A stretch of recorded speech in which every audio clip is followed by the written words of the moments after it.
prochain chant, je veux le proclamer du sommet des montagnes. Amen. Est-ce que quelqu'un est là ce matin et va proclamer son Dieu? Est-ce que quelqu'un est là ce matin et va offrir une nouvelle louange à son Dieu? Est-ce que quelqu'un est là ce matin et va pousser un cri de joie pour son Dieu? Est-ce qu'on va offrir une nouvelle louange, une nouvelle danse à notre Dieu? Et je chante car il est bon, et je danse car il est bon. Amen. Et je crie de joie parce que mon Dieu est bon. Amen. Chantons ensemble.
dans nos mains ce matin.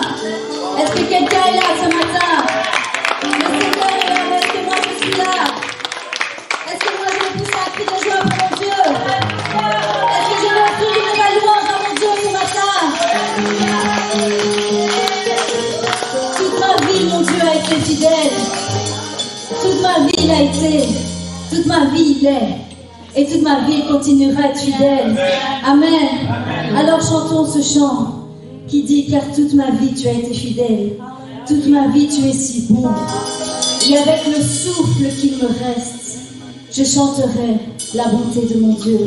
Amen. Chantons tous ensemble.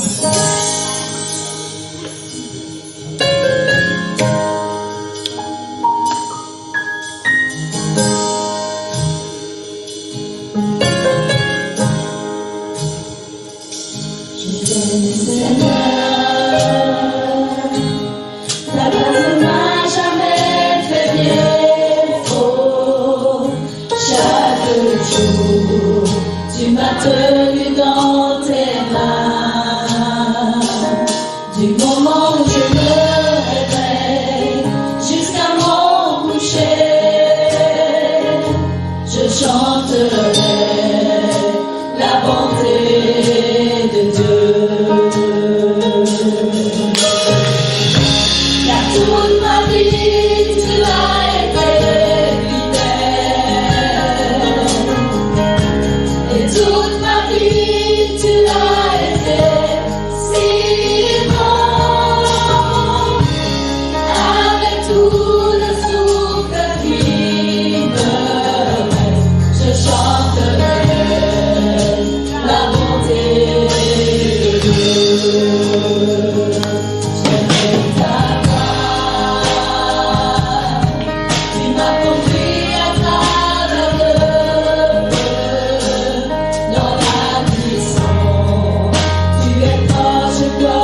toi. Est-ce que quelqu'un peut dire ce matin, oui Seigneur, tu as été fidèle pour moi. Jour après jour, tu as été fidèle pour moi. Je veux te remercier pour ça, pour ta fidélité Seigneur, parce que tu ne m'as jamais abandonné, parce que tu ne m'as jamais laissé tomber. Tu as été là Seigneur, à chaque instant, à chaque moment. Et je veux te remercier pour ça Seigneur. Je veux te remercier Seigneur. Louange à toi Seigneur. Louange à ton nom Seigneur. Louange à toi Seigneur. Alléluia. J'élève ma voix Seigneur. J'élève mon âme ce matin pour te dire merci. Merci Seigneur. Merci Seigneur pour ta fidélité Seigneur. Merci pour ta grâce Seigneur. Merci Seigneur d'avoir dirigé mes pas, conduit mes pas, jour après jour, jusqu'à aujourd'hui Seigneur. Louange à toi. Louange à toi Seigneur. Béni soit ton nom Seigneur. Béni soit ton nom Seigneur. Louange à toi Seigneur. Alléluia. Alléluia. Louange à toi Seigneur. Louange à toute la vie.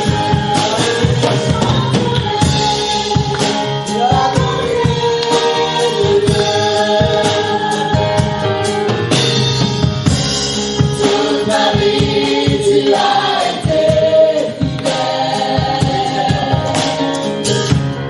Toute ma vie, tu as été si bon. Avec tout le souffle qui me reste, je chanterai la bonté de Dieu. Je chanterai la bonté de Dieu. Toute ma vie, tu as été fidèle. Toute ma vie, tu as été si bon. Avec tout le souffle qui me reste, je chanterai la bonté de Dieu. Je chanterai la bonté de Dieu. Louange à toi Seigneur. Louange à ton nom Seigneur. Louange à ton nom Seigneur. Alléluia. Alléluia. Alléluia. Que l'on puisse chacun prendre quelques instants maintenant et se souvenir de ce que le Seigneur a fait dans nos vies. Prends quelques instants. Souviens-toi ce que le Seigneur a fait dans ta vie. Alléluia. Souviens-toi pourquoi ce matin tu dois lui dire je t'aime Seigneur. Ta bonté ne m'a jamais fait défaut.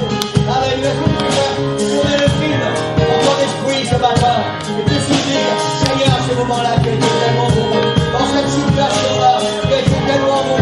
Dans cette circonstance que tu vis tu as été encore bon. Chaque jour, chaque instant tu as été fidèle. Tu as été bon pour moi. Merci Seigneur. Merci Seigneur. Merci Seigneur. Alléluia. Alléluia. Alléluia. Louange à toi. Louange à ton nom Seigneur. Louange à toi Seigneur. Oh, tu es digne Seigneur. Tu es digne Seigneur. Personne n'est comme toi Seigneur. Personne ne comparable à toi Seigneur. Tu es grand, tu es bon, tu es fidèle, tu es un ami, tu es un rocher, tu es une forteresse, tu es notre secours, tu es notre avocat, tu es notre Père. Alléluia, merci Seigneur. Tu es notre berger Seigneur. Tu es notre ami fidèle et tendre Seigneur. Louange à toi Seigneur. Louange à ton nom Seigneur. Louange à toi Seigneur.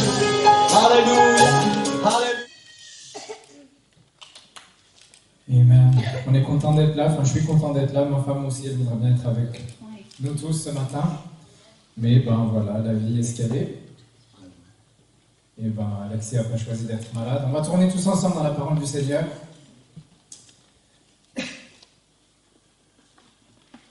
Dans Psaume, chapitre 46. Romain, tu peux couper l'effet sur celui-ci. C'est celui d'Annelise. Auxiliaire 4, normalement. J'avais réglé le micro pour avoir un petit peu d'effet quand on chante, et puis du coup, bah, ça résonne maintenant quand on fait que parler. Tu trouves? C'est bon? Ah, c'est mieux. Merci. Yes. Psaume chapitre 46. Alors en suédois, c'est verset 1 jusqu'au verset 3. En français, je crois, c'est verset 2 jusqu'au verset 4. Le psalmiste qui écrit dit ceci: Dieu est pour nous un refuge et un appui, un secours qui ne manque jamais dans la détresse. C'est pourquoi nous sommes sans crainte quand la terre est bouleversée et que les montagnes chancellent au cœur des mers, quand les flots de la mer mugissent, écument, se soulèvent jusqu'à faire trembler les montagnes. Dieu est pour nous un refuge. Et c'est la pensée que j'aimerais partager avec vous ce matin. Refuge pour mon âme fatiguée. On peut les asseoir.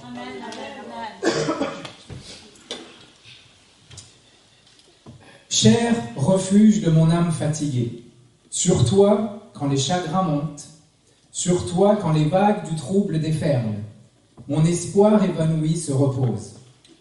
À toi je dis chaque chagrin naissant, car toi seul peux guérir. Ta parole peut apporter un doux soulagement pour chaque douleur que je ressens. Ce sont les mots d'un vieil hymne intitulé « Cher refuge de mon âme fatiguée ». Et cet hymne a été écrit par une dame qui s'appelle Anne Steele. Et Anne, elle a vécu en Angleterre pendant le XVIIIe siècle. Son père était vendeur de bois, un petit peu comme votre pasteur, dans le domaine du bois, de la menuiserie et tout ça, et c'était un prédicateur de l'évangile. Sa mère est morte lorsqu'elle avait 3 ans. Lorsqu'elle fut âgée de 19 ans, elle a eu une grave blessure à la hanche qui l'a rendue invalide pour le reste de sa vie. Âgée de 21 ans, elle est fiancée avec un jeune homme qui s'appelle Robert. Et la veille de leur mariage, Robert meurt noyé alors qu'il était parti nager dans la rivière. Elle ne s'est jamais mariée et elle a assisté son père dans son travail pastoral pendant le reste de sa vie. Et les 9 dernières années de sa vie, elle n'a jamais pu quitter son lit. Mais elle a continué à faire et travailler l'œuvre de Dieu. Et pourtant, malgré tout ce qu'elle a traversé, toutes ces choses, toutes ces misères, toutes ces difficultés, les gens la décrivaient comme une personne joyeuse et aidante. Et sa vie était remplie d'humilité, c'était une amie sincère et elle avait une véritable dévotion pour l'œuvre de Dieu.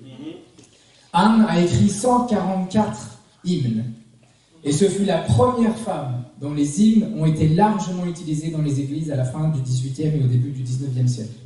C'est des hymnes qui étaient simples, qui étaient clairs, qui étaient merveilleux, qui respiraient l'esprit de la foi chrétienne. Ces hymnes, à Anne, elle les a écrits pour alléger ses propres fardeaux, et ils expriment la beauté, la douceur de son caractère chrétien et la profondeur de son expérience avec Dieu. Anne avait appris à vivre avec les limites douloureuses que la vie avait placées sur elle. C'est pas facile de perdre sa mère en 3 ans, d'être handicapée à 19 ans, de perdre son futur mari la veille de votre mariage. Et pourtant, malgré tout ça, toutes ces situations ont façonné Anne pour qu'elle devienne un vase qui était désireux d'être utilisé par Dieu. Toutes ces difficultés ont fait qu'elle s'est rapprochée de plus en plus de Dieu et qu'elle était de plus en plus désireuse d'être utilisée par Dieu pour son œuvre. Si on s'attend à ne jamais avoir de difficultés dans la vie, surtout pour nous qui sommes chrétiens, on se prépare à être extrêmement déçus. Souvent, on se dit, même parfois dans notre marche avec Dieu, ou les gens qui commencent à marcher avec Dieu, « Oh, maintenant tout va aller bien. J'aurai plus de problème, j'ai Dieu avec moi. » Vous êtes sûr? Je crois qu'on a beaucoup de témoins aujourd'hui. Est-ce qu'il y en a où ça s'est passé comme ça? Personne. Je vais dire, sinon faut me donner la recette parce que moi je voudrais bien avoir la vie facile avec Dieu. La vie est moins difficile avec Dieu, mais la vie reste ce qu'elle est. Les épreuves sont ce qu'elles sont, la vie est ce qu'elle est. On traverse tout un tas de choses à mettre. Les difficultés, les tribulations, les problèmes, c'est la norme. Pour certains d'entre nous, plus que pour d'autres.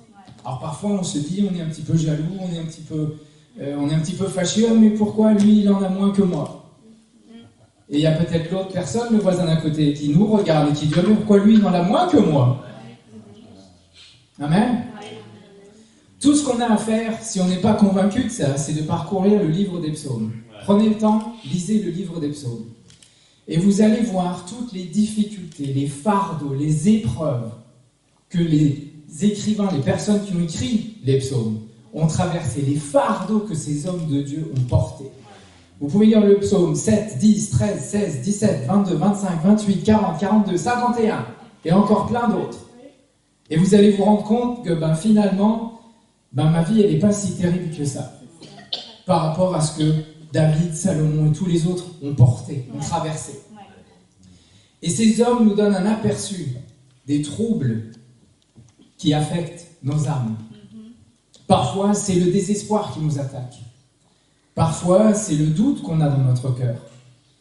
Parfois, c'est des mensonges qu'on entend raconter à notre sujet. Parfois, c'est des hommes qui sont méchants, qui sont orgueilleux et qui nous oppressent. Parfois, on se sent submergé par les situations de la vie, les épreuves autour de nous. Des silences provocateurs, des peurs qui paralysent ma foi.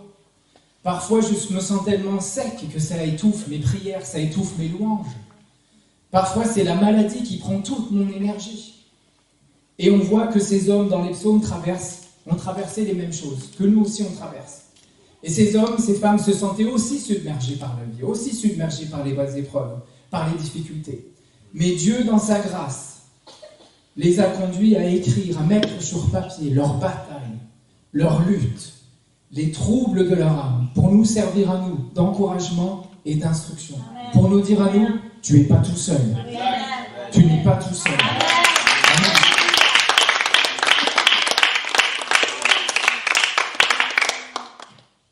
Le contexte dans Psaume 46, alors c'est pas directement spécifié dans quel contexte ce psaume a été écrit, mais il y a beaucoup de théologiens qui s'accordent sur le fait qu'il a été écrit à l'époque où, alors j'ai oublié le nom, je crois en français, c'est le roi d'Assyrie Sanchérib, qui s'apprêtait à attaquer Jérusalem. Et pour Jérusalem, c'était un moment de terreur, parce qu'il y avait 185 000 hommes armés dehors, qui étaient des soldats aguerris, qui étaient prêts à envahir et à conquérir Jérusalem. Vous pouvez lire l'histoire, c'est dans 2 Rois, chapitres 18 et 19. Alors on ne va pas s'attarder sur analyser vraiment le psaume, les différentes parties qui sont dans le psaume, comment le psaume devait être chanté. Si vous voulez avoir des détails, je peux partager ça après avec vous. Qui devait chanter ce psaume?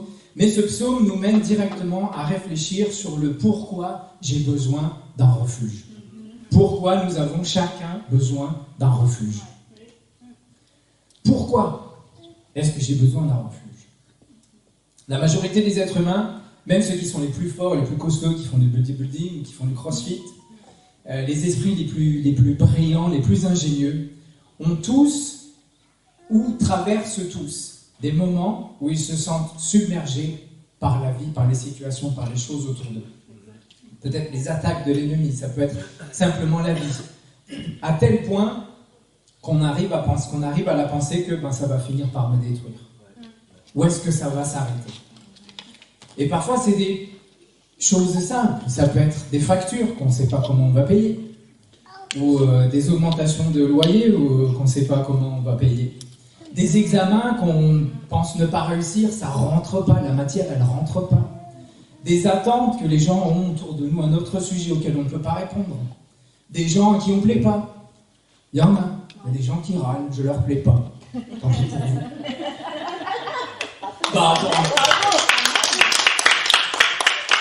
Des faiblesses. Parfois, on a des faiblesses auxquelles on a du mal à résister. Et on tombe, on trébuche encore et encore. Un travail qu'on a et duquel on ne peut pas s'échapper. Un passé qu'on n'arrive pas à oublier. Un futur qui semble sans espoir et on se sent incapable d'y faire face. Toutes ces choses, et pendant tous ces moments-là, c'est pendant ces moments-là qu'on a besoin d'un refuge. Alors, je ne suis pas très vieux. J'ai fêté mon 43e anniversaire il n'y a pas longtemps. Merci. Mais au plus les années passent, même si je ne suis pas encore très vieux, après on pourrait s'asseoir avec le pasteur et discuter, ou avec Daniel, ou avec Linda si elle était encore là.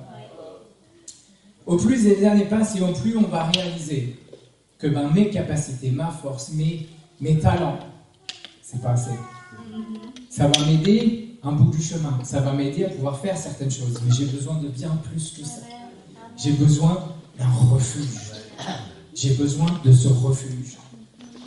Dans le psaume qu'on a lu, le psaume 46, on trouve le mot, j'ai oublié de vérifier en français, tiens, c'était en suédois, mais en suédois, on trouve le mot refuge 3 fois dans le psaume. Au verset 2, au verset 8 et au verset 12. Mais le mot qui est traduit refuge, c'est en fait 2 mots hébreux différents. Le premier, au verset 2, donne l'idée d'un lieu qui est élevé ou d'une tour très haute. Un endroit où les adversaires ne peuvent pas vous atteindre, parce que c'est trop. Et au verset 8 et au verset 12, l'autre mot qui est utilisé, c'est un mot qui parle d'une falaise ou d'un creux dans un rocher où on peut se cacher et être à l'abri de la vue des autres. Et donc on a, à travers ce mot refuge, l'idée d'avoir cet endroit de confiance, cet endroit où on est très haut, où on sait qu'on ne peut pas être atteint, et cette idée de sécurité, parce qu'on est caché, personne ne peut plus nous voir. Et c'est ce que Dieu pourvoit pour chacun d'entre nous.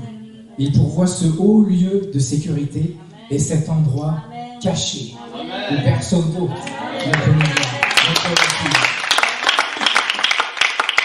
Quand on est malade ou quand on est faible, c'est lui qui me guérit.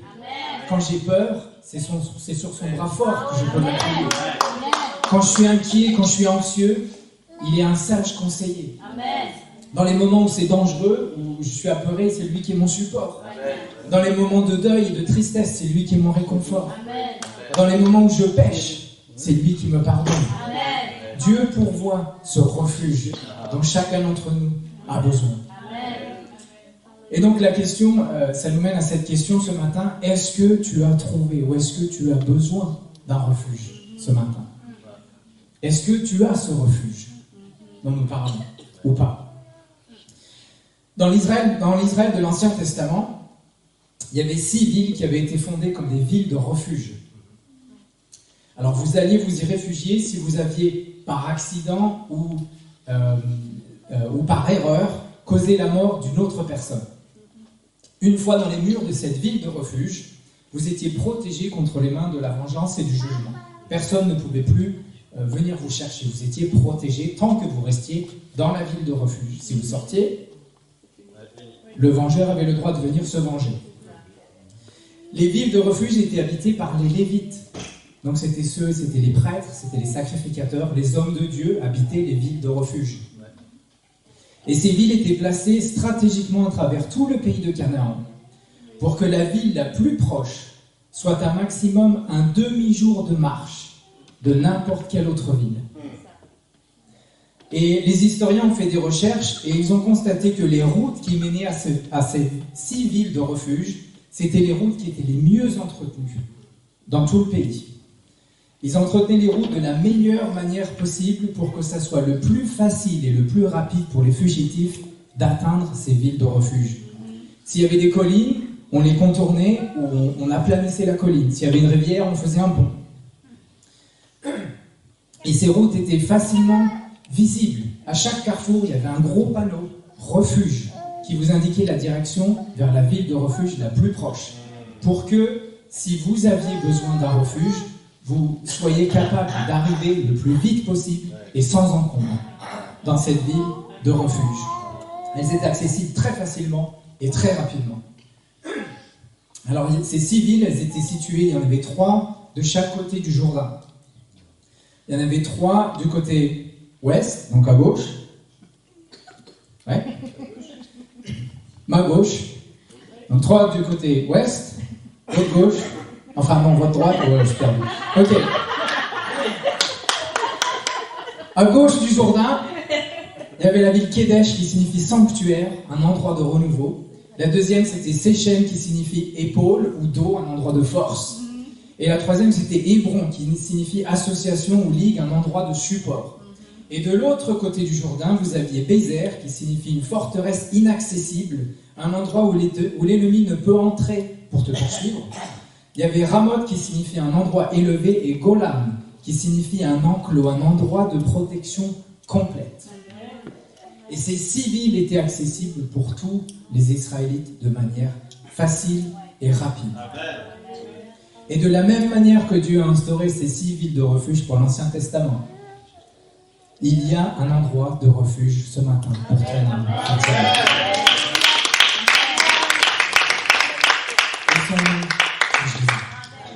Il est là pour prendre soin de ton âme fatiguée. Il est là pour que tu puisses venir t'y réfugier, te cacher, te sentir protégé, pour venir pleurer, déverser ton cœur. Il veut être ton refuge ce matin.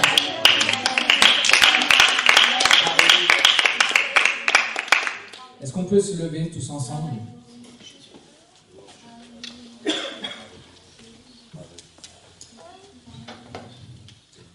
Je ne suis pas comme votre pasteur, j'ai l'habitude d'être rapide et concis. Mais j'aime bien aussi parler, donc attendez après, vous allez voir. Amen.